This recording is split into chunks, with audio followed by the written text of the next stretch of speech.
Welcome to the class 11th student subject mathematics.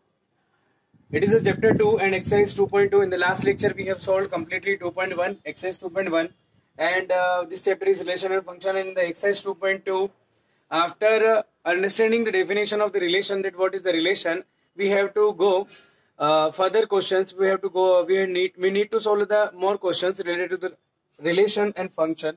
Now in the last lecture हमने ये सीखा था कि रिलेशन क्या होता है. तो relation basically subset of A Cartesian product of the two sets. आपको कार्टेशियन प्रोडक्ट भी समझ में आ गया था और उसके साथ में हमने एक्सरसाइज 2.1 में कार्टेशियन प्रोडक्ट के भी बहुत सारे क्वेश्चन सॉल्व कर लिए थे. अभी हम यहाँ पर जो देख रहे हैं वो है हमारा एक्सरसाइज 2.2 और इस 2.2 के अंदर हमको क्या सीखना है वो देखिए. मैं यहां से पढ़ रहा हूं. If A and B are two non empty set, अगर दो सेट हमारे पास ए और बी है ना, और नॉन एम्प्टी, इसमें उसका मतलब ये हुआ कि उसके अंदर कोई ना कोई एलिमेंट होगा. और ए के अंदर एलिमेंट के नंबर से पी, जैसे कि सेट ए है उसके अंदर टोटल नंबर ऑफ एलिमेंट हम लिखते हैं 3 4 5 3 4 5. तो इसी तरीके से उसके अंदर है पी. एन बी के अंदर है कितने क्यू. तो ए क्रॉस बी जब हम निकालेंगे, ए क्रॉस बी यानी कि कार्टेशियन प्रोडक्ट, तो उसके अंदर टोटल एलिमेंट कितने होंगे, पी इंटू क्यू. ये हो जाएगा हमारा एक ऑब्जेक्टिव कि ए के अंदर अगर पी एलिमेंट है, बी के अंदर अगर क्यू एलिमेंट है, और तो ए क्रॉस बी के अंदर total number of element will be P into Q. But the total number of relation कितने, कौन कौन और कितने कितने टाइप के रिलेशन हो सकते हैं. ए से बी पर जब रिलेशन डिफाइन होगा आर, ये एक सेट है, ये दूसरा सेट है, मान लीजिए ए से बी पर हम रिलेशन डिफाइन कर रहे हैं आर, तो टोटल नंबर ऑफ रिलेशन क्या निकल सकते हैं, 2 raise to the power P into Q. क्या फॉर्मूला है, 2 raise to the power P into Q. 2 raise to the power में मल्टीप्लाई होगा ए के एलिमेंट का, सेट ए के एलिमेंट, और मल्टीप्लाई सेट बी के एलिमेंट. सपोज जैसे कि एन ए के 3 एलिमेंट है, एन बी उसके है 5 एलिमेंट. तो टोटल नंबर ऑफ रिलेशन ए से बी पर जो रिलेशन के टोटल नंबर निकलेंगे दैट विल बी 2 की पावर पी क्यू. 2 की पावर पी यानी कि 3 मल्टीप्लाई बाय कितना हो जाएगा 5, दैट इज 2 की पावर 5 3 कितना हो जाएगा, ये हो जाएगा आपका 15. तो इस तरीके से हम यहाँ देख सकते हैं 2 रेज़ टू द पावर 15, यानी कि आप इसको जब सोल्व करेंगे 2 का मल्टीप्लाई अप टू 15 टाइम करना है, इतने रिलेशन आपको क्या हो सकते हैं उस पर मिल सकते हैं. ठीक है, ये तो हो गया हमारा एक एग्जांपल जो मैं आपको समझाने जा रहा था. ठीक है, इसके बाद हमारे पास क्वेश्चन आता है. Question number first, exercise 2.2. Question number first, set ए है जिसमें आपके पास 1 से लेकर कहां तक के एलिमेंट है, 14 तक के एलिमेंट है. यहां मैं लिख देता हूं सिंस ए के अंदर एलिमेंट 1 2 3 4 5 6 7 8 9, ये आ गया 10 11 12 13 and it is 14 up to कहां से कहां तक है, 1 से लगाकर 14 तक है. रिलेशन क्या है हमारा, उसके अंदर ऑर्डर्ड पेयर एक्स वाई जो इस इक्वेशन को फॉलो कर रहे हैं. कौन सी, 3x minus Y equal to 0.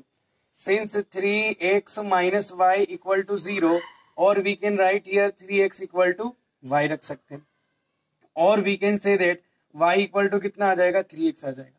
Basically x कहां से लेना है हमको, x and y both belongs to set a.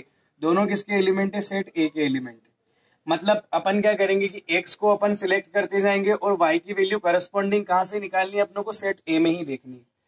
If लिखेंगे पहले x इक्वल टू 1, तो y इक्वल टू कितना हो जाएगा, तो यहाँ x की जगह अपन रखते हैं 1, तो y इक्वल टू हो जाएगा 3 मल्टीप्लाई 1 यानी कि कितना आ जाएगा 3, तो y की वैल्यू हो जाएगी 3. x इक्वल टू कितना 2, तो 3 2 जा कितना हो गया 6. x इक्वल टू 3, तो y इक्वल टू कितना हो जाएगा 3 3 जा 9. x इक्वल टू 4, तो y इक्वल टू कितना हो जाएगा 12. और सपोज यहाँ पे आ जाएगा x इक्वल टू हो जाएगा, सपोज 5 रखता हूं मैं, तो y इक्वल टू हो जाएगा 5 3 जा 15, लेकिन 15 इसमें सेट में नहीं है, इसलिए ये वैल्यू काम नहीं करेगी. समझ में आया कि x की वैल्यू अगर हम क्या रख रहे थे, 5 रख रहे थे, तो y की वैल्यू क्या हो जाती, 5 यहाँ रखते तो 5 3 जा कितना 15 हो जाती, लेकिन y 15 यानी कि 15 जो है वो इस सेट a में नहीं है, इसलिए ये वैल्यू काम नहीं करेगी. तो लिखेंगे देयरफॉर रिलेशन के अंदर क्या आ जाएगा आपका ऑर्डर्ड पेयर, ऐसे बनेगा एक्स वाई के फॉर्म में 1 3 1 3, फिर आ जाएगा 2 6, ये 2 6, फिर आ जाएगा आपका 2 6 3 9, फिर आ जाएगा आपका 4 और क्या आ जाएगा 12. ठीक है, अब आपको लास्ट लेक्चर में ये भी बताया था मैंने, डोमेन कैसे लिखेंगे, तो डोमेन फर्स्ट एलिमेंट का, रिलेशन के जितने भी ऑर्डर्ड पेयर होते हैं ना, रिलेशन के जितने भी ऑर्डर्ड पेयर है उन सबका फर्स्ट एलिमेंट जो होगा उन सबका सेट, तो 1 2 3 4 ये तो डोमेन, फिर आपका आ जाएगा रेंज, तो रेंज में सेकंड एलिमेंट का सेट 3 6 9 और कितना आ जाएगा 12। ठीक है, अब रिलेशन कहां से कहां तक डिफाइन है, किससे किस पर, तो आपको क्वेश्चन में दिया है कि रिलेशन जो है वो सेट ए से सेट ए पर डिफाइन है, ए से ए पर, तो सेकंड सेट टोटल जो होता है पूरा सेकंड सेट वो क्या आ जाएगा आपका आ जाएगा कोडोमेन में, कोडोमेन, तो कोडोमेन हो जाएगी आपकी सेट ए यानी कि ये आ जाएगा आपका 1 से 1 2 3 अप टू कहां तक आ जाएगा 14। ये अपन ने क्वेश्चन नंबर फर्स्ट सोल्व कर लिया, बहुत इजी है।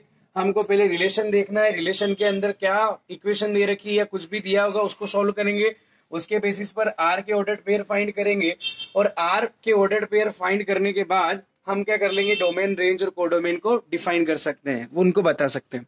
ये बहुत सिंपल क्वेश्चन था। अगला क्वेश्चन जो हमारा आ रहा है, क्वेश्चन नंबर हम देखेंगे second, and this second question, what is given in the second question, set of n, what is n, n is a set of natural numbers। ठीक है, नेचुरल नंबर आपको पता है कहां से स्टार्ट होता है, नेचुरल नंबर स्टार्ट होता है 1 से 1 2 3 4 5 अप टू 100। ठीक है, and relation R is defined on N such that an relation defined है सच दैट वो इस तरीके से कि R contain the ordered pair and Y is equal to X plus 5 where x is less than 4, x की value आपको 4 से less लेनी, x की वैल्यू जो भी लेनी है वो 4 से लेस, तो क्या क्या ले सकते हैं 1 2 3, and x y both belongs to है। सबसे पहले तो आपको ध्यान में आना चाहिए कि हमारी इक्वेशन क्या है, y is equal to X plus 5, और x की वैल्यू क्या क्या ले सकते हैं, या तो 1 2 और 3। सपोज x की वैल्यू 1 तो 1 प्लस 5 कितना हो जाएगा 6, सपोज x की वैल्यू 2 तो 2 प्लस 5 कितना हो जाएगा y इक्वल टू 5 और 2 7, और सपोज x की वैल्यू अपन ने क्या ले ली, y इज इक्वल टू अपन ने यहाँ ले ली 3 plus 5 that is y is equal to कितना हो जाएगा 8। ये x की वैल्यू जहां जहां भी मैं सर्कल बना रहा हूँ सब x की वैल्यू अपन ने ली, क्यों, क्योंकि कहा है क्वेश्चन में कि x 4 से लेस होना चाहिए। तो अब आप देखिए कि हमारे पास सबसे पहले 1 रखेंगे, x की वैल्यू 1 तो 5 और 1 कितना 6, तो 1 रखने पर x की वैल्यू 1 रखने पर हमारे पास आया क्या 6। तो यहाँ देख रहे हैं ऑर्डर्ड पेयर एक्स वाई के फॉर्म में होना चाहिए, पहले x की वैल्यू फिर y की वैल्यू, x की 2 रखेंगे 5 और 2 कितना आ गया 7, x की क्या रखेंगे 3 तो 5 और 3 कितना आ जाएगा 8। ठीक है, और इससे ज्यादा हमको लेनी नहीं है, और दोनों नंबर कहां से आने, नेचुरल नंबर से। ठीक है, 6 नेचुरल नंबर होता है, 7 होता है 8। इसमें उसने पूछा है कि depict this relation using the roster form, write down the domain and range of the question. इसके आपको डोमेन लिखनी, डोमेन क्या हो जाएगी 1 2 3, इसकी रेंज क्या हो जाएगी, आपकी रेंज हो जाएगी 6 7 और 8। ठीक है, डोमेन यानी कि जितने भी ऑर्डर पेयर आर के उनके फर्स्ट एलिमेंट जितने भी होंगे, करस्पॉन्डिंग फर्स्ट एलिमेंट जितने भी होंगे, जितने भी करस्पॉन्डिंग फर्स्ट एलिमेंट है किसके ऑर्डर्ड पेयर के, उन सबका सेट डोमेन होगा, और ऑर्डर्ड पेयर के जितने भी सेकंड एलिमेंट्स हैं उन सबका जो सेट होगा वो क्या होगा, रेंज होगा। इस तरीके से क्वेश्चन नंबर सेकंड जो हो जाता है ये फिनिश हो जाता है। अब हम देखते हैं क्वेश्चन नंबर, यहाँ बात करेंगे थर्ड की, क्वेश्चन नंबर थर्ड। यहाँ पर देख रहे हैं हम question number third. Question number third का सॉल्यूशन, एक सेट है जिसके अंदर एलिमेंट है 1 2 3 5, सेट बी है जिसके अंदर एलिमेंट है 4 6 9, और मैं दोनों सेट यहाँ पर एक बार बना लेता हूँ ताकि हमको और आसानी से समझ में आ जाए। Set A set B 1 2 3 and 5 set A के एलिमेंट है, जबकि 4 6 9 जो है ये आ गया 4 6 और 9 जो है सेट बी के एलिमेंट है। क्वेश्चन क्या कह रहा है, क्वेश्चन में आर एक रिलेशन है जो कि ए से बी पर डिफाइंड है, ये हमारा एक रिलेशन आर हम डिफाइन कर देते हैं, और वो ये कह रहा है कि एक्स ऑर्डर पेयर जो आपका एक्स वाई है वो उसका ऑर्डर पेयर जो आएगा वो ये कह रहा है कि difference between X and Y is odd.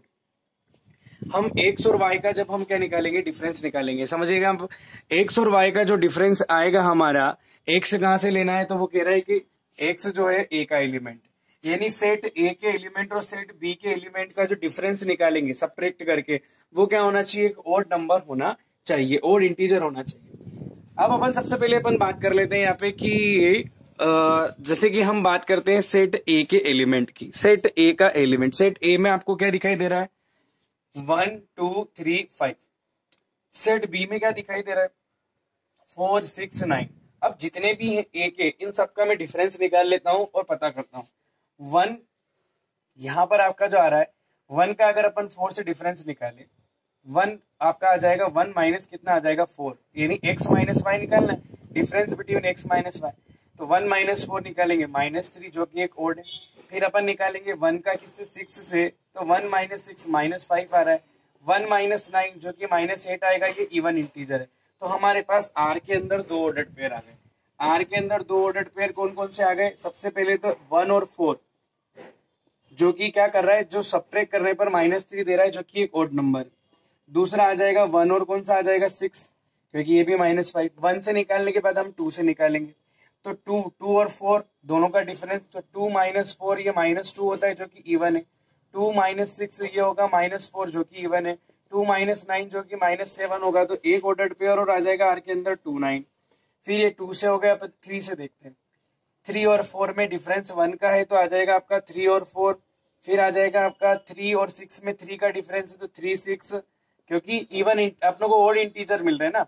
फिर 3 और 9 तो 6 होगा क्योंकि 3 माइनस 9 ये होता है -6 जो कि एक इवन इंटीजर है, ये नहीं होगा। फिर 5 की बात करते हैं। 5 4 में 1 का डिफरेंस है तो 5 4। 5 6 में 1 का डिफरेंस है तो 5 कितना 6, जबकि 5 और 9 दोनों को सब्ट्रैक्ट करेंगे तो 5 माइनस 9 कितना -4 आएगा, है ना।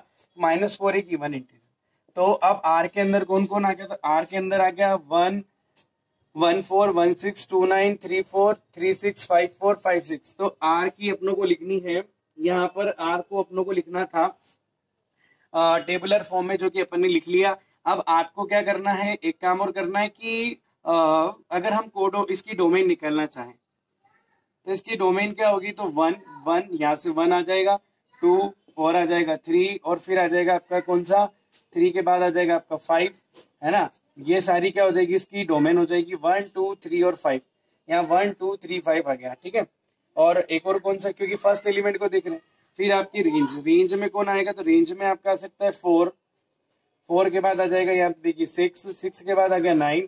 3 एलिमेंट है, यानी कि एक्चुअली हम यहाँ देख रहे हैं कि इनमें से जो एलिमेंट है कुछ एक दूसरे से कनेक्टेड है, जहाँ पे डोमेन और रेंज ये बन जाएगी इनकी, ठीक है। वैसे क्वेश्चन में पूछा नहीं है लेकिन अपन यहाँ पे फाइंड कर सकते हैं। तो ये क्वेश्चन जो था, ये क्वेश्चन नंबर हमारा कौन सा था, क्वेश्चन नंबर था हमारा 3rd।